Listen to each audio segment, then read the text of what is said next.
Hey, what's up guys? Justin with Tier 1 Tactical. Today I want to take a look at the S.O.G Terminus XR. But before I get into the likes and dislikes on this thing, I'm going to get the specs out of the way. As you can see, it has a satin clip point blade, which is made out of S35 VN with a Rockwell hardness of 60 to 62. It has the XR lock, which claimed by S.O.G, it says on their website that it will hold up to 1,500 pounds of pressure.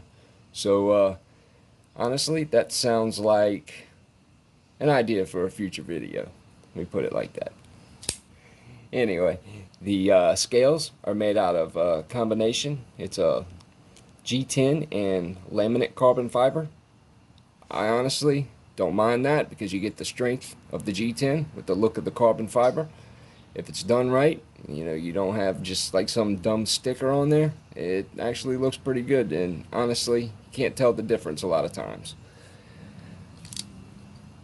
The clip is a tip-up reversible deep carry pocket clip. The overall length on this bad boy is 7.21. The blade length is 2.95 with a width of 1 inch, and the thickness is 0.10. The handle length, or close length I guess you could say, is 4.26. The width is 0.875, but honestly it's more like an inch and a quarter when the blade is in the closed position, with a thickness of 0.45, so right under a ½ inch. Not bad at all. Great little EDC size. But the weight, it's listed at 3.2 on the website, but let's go ahead and check for ourselves here. 3.310. So, I'm sure each one's a little bit different. So, we'll give them that. Alright. The reason I haven't reviewed this blade yet, I'm sure if you follow me on Instagram, you've seen me post several pictures of it. But here's the thing. When I first got it, I did not like it at all. It was rough. Detent felt off. It still kind of does in a way. But first thing that got me was this flipper tab. It is nothing but 90-degree angles, literally. So if you're not a working man and you don't have calluses on your hand, be prepared for that to probably dig in. If you're going to sit there and flip it, chances are you're going to rub yourself raw on it. The XR lock is not too far off from it.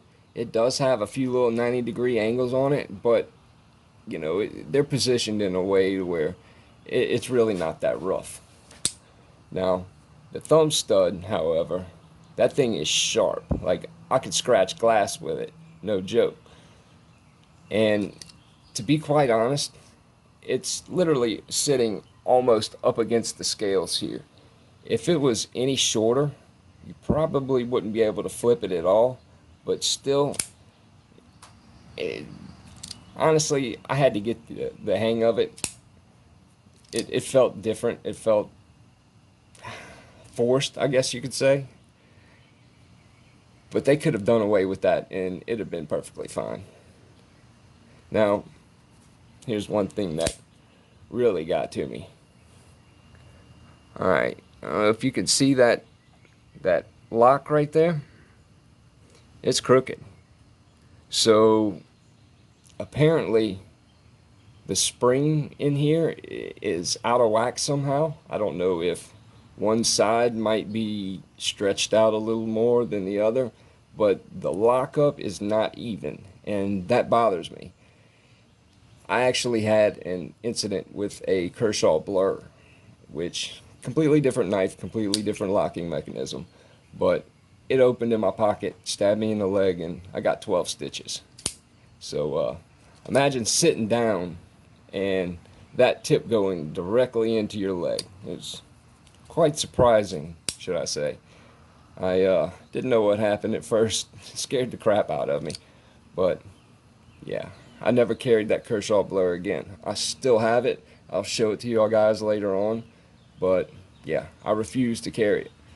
Now, if you have, say, a Benchmade, you know, like when you pull down the, I guess you can call it the XR lock on this one, but the axis lock, it doesn't deploy the blade unless you have it tilted down a little bit. Like this one, it could be up and it's still, see? And then it will catch and lock in that position. And honestly, if it don't lock up all the way, and then I don't trust it to hold it shut all the way. I mean, you could honestly lean up against something and probably push down on that enough to deploy it a little bit, enough to where it'll stick and then possibly stab you. So that, yeah, it's kind of a turn off for me. You know, I'm OCD like that, so take it with a grain of salt. You know, it's a great blade, don't get me wrong. Size comparison wise, let's say to the bug out, yeah, a little bit shorter. I guess what, about a 1/4 inch. Of course, it's much smaller than the PM2, but it's right around the size of the PM3. I'm kind of looking at this at an angle, so I'm not sure how I got that lined up, guys. Sorry about that. But as you can see, comparison, it's not a very big blade. Great little EDC size. My PM2. Finally got a backspacer that actually matches. I got the carbon fiber, which has the green luminous shredded look.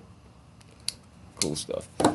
Anyway, I mean, look, for the price, I think I paid $69 for it from Field and Stream. So, can't beat that. I mean, S35 VN blade. Now that I've taken it apart and cleaned it and, you know, gave it a little fine tuning, it's definitely a much better functioning knife. So, will I recommend it to somebody? Yeah, if you know what you're doing and you know about knives and you can tweak it, yeah, I suggest, you know, picking one up if you can. But I should have bought 2 of them just to see the difference. Maybe mine might have been a dud, but I don't know. The way I see it is, if it comes to me like that, then chances are the others are like that, or possibly could be. So that's definitely something to look out for. But anyway, other than that, I don't have any complaints on the knife. It's been pretty sweet, and I definitely look forward to seeing what else S.O.G puts out here in the future. Maybe XR2, 2.0. I don't know. That'd be pretty cool to see. But anyway, check me out on Instagram if y'all haven't already. I post pictures there all the time of different stuff that you really don't see on this channel. So yeah, definitely check me out there. If you haven't already, hit that like button, subscribe. Anything you do to help the channel, much appreciated. As always, stay safe out there. See you guys on the next one.